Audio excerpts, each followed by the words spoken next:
Be sure to subscribe and hit the notification bell so you never miss an upload.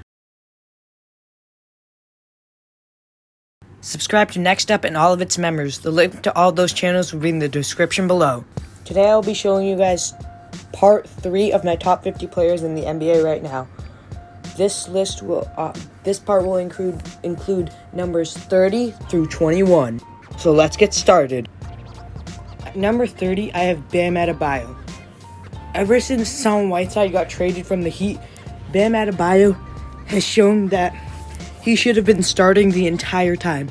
He made his first All-Star team this year, and he averaged 17 points, 11 rebounds, 5 assists. He was an incredible defender, and he's probably one of the biggest reasons the Heat are in the 4th seed in the Eastern Conference. Bam Adebayo is an incredible player and will probably be a top 5 center in the NBA for the next decade or so.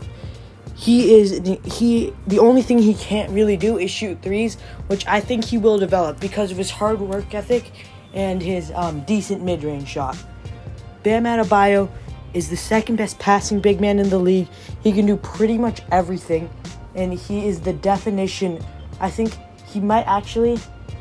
Bam's ceiling, I think there is a chance for him to overtake Embiid, Cat, and Jokic because he has the skills of all of them combined. Although he doesn't do any of them at as much of an elite level, he is the perfect all-around center for the modern NBA. I have Brandon Ingram at 29, and Brandon Ingram is an incredible scorer. He's averaging 25 points a game in his first season as the number 1 option on the team. Ever since he got traded to New Orleans, he's been an absolute star. I think that he was averaging 18 points a game before he went down with a blood clot issue last season in LA, and not being in LeBron James' shadow and without all that pressure of playing for one of the greatest franchises of all time has really helped him become a star.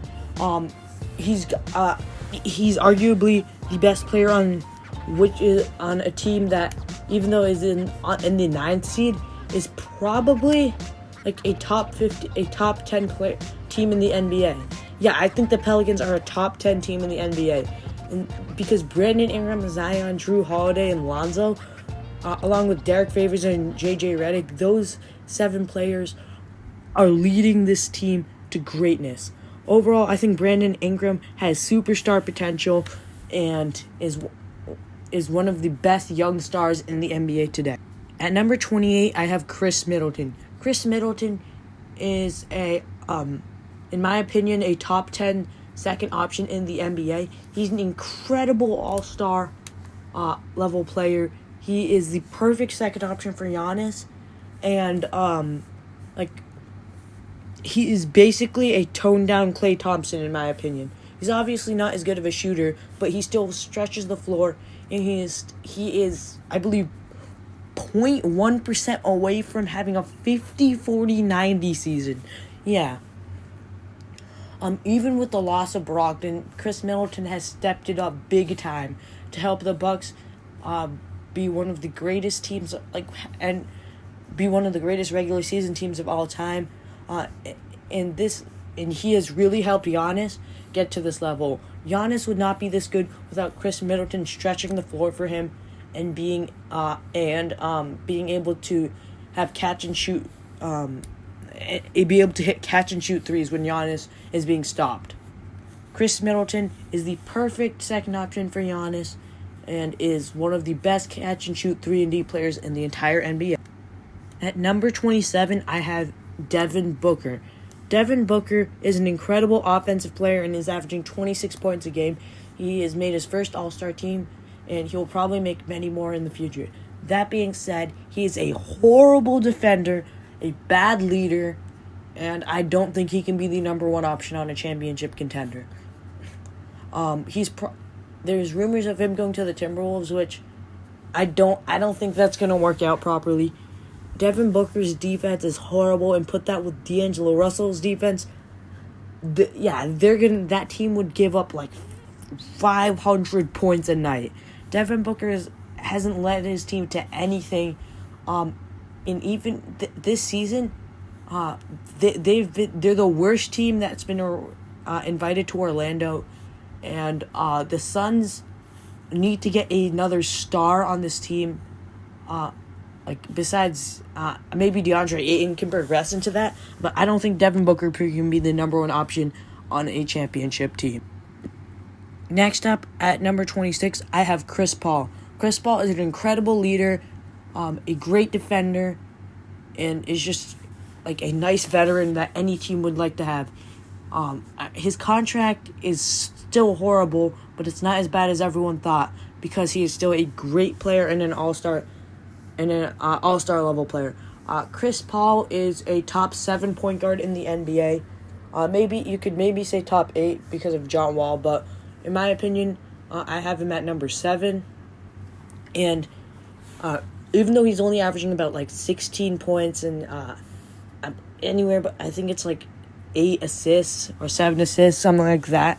Even though those stats aren't crazy, he's still leading this Thunder team to the 5 seed, and they are 1 game away from being a 4 seed.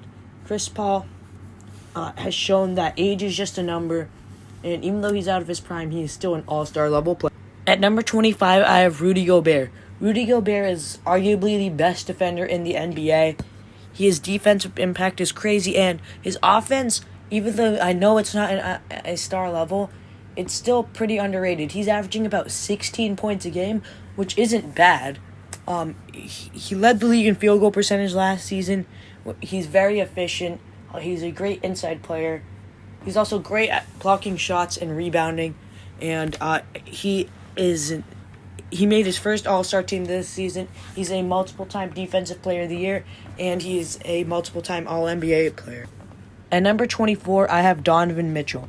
At this point, I think Donovan Mitchell is slightly above Rudy Gobert, so I ranked him above Rudy Gobert in this list. Donovan Mitchell is averaging 26 points a game. He's playing great defense. He is a great he is a very athletic player, and Donovan Mitchell would probably have won Rookie of the Year if Ben Simmons didn't get injured and be put into the 2018 Rookie of the Year race. Donovan Mitchell has played at an all-star level his entire career, and he finally made the team this season.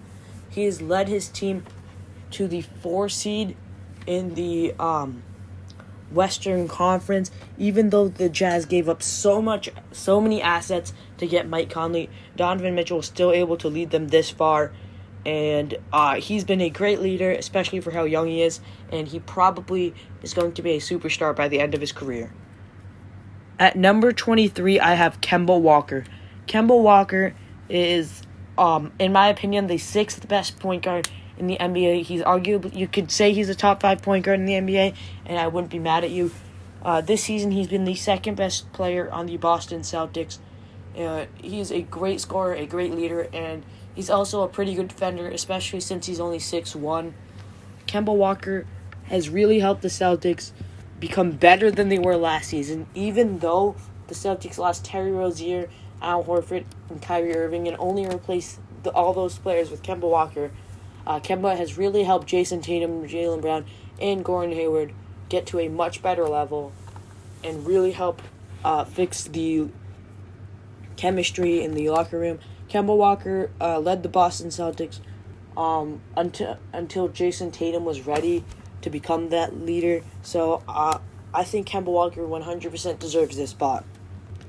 At number 22, I have the 6'10" point guard, Ben Simmons. Ben Simmons is the best defensive point guard in the NBA, and I have him above Kemba Walker as the 5th best point guard in the NBA.